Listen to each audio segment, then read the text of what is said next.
So this is your entire eye, and then this is your lid, and then here where there is a socket, we call that the crease. Yeah, and then this area over here is your brow bone, and then there is this shape that the eye usually makes over here, and that's called the outer V. Different colors that go into like making a blended out eyeshadow look. For the transition to be clean, you have to use colors that blend out each other without it getting muddy. Okay, we're going to start with yellow.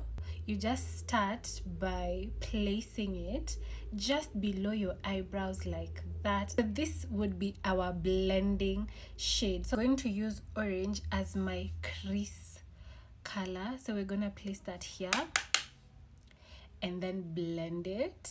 So that is our transition shade, which means like from this orange it transitions to a yellow.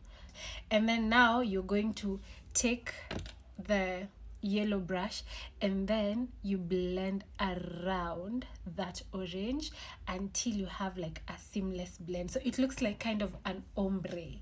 And just to show you what I mean, so you see here where there's this orange, that's where you place the yellow like that, and then you just continue blending until it all looks like the same, like it's the same color but different shades. So you just keep going back and forth until you have the intensity that you want. This is what you want. Like, you don't want it to be obvious where the orange starts and white ends, and then where the yellow starts and white ends.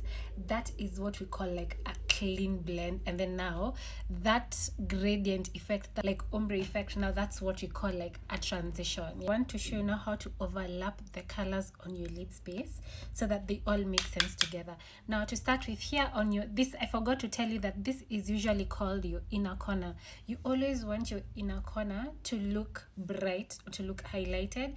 It's going to give you that awake look. So for that reason, I'm going to take this packing brush. This was our third brush, and I'm going to take a white, and then I'm going to place that on my inner corner.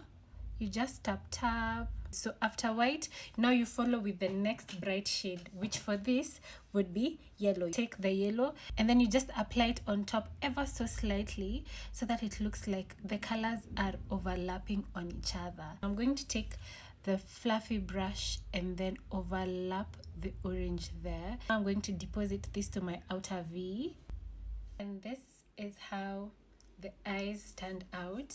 The goal for today's class was to teach you how to do transitions and how to blend seamlessly. I hope you enjoyed today's class. I will see you next time. Bye bye.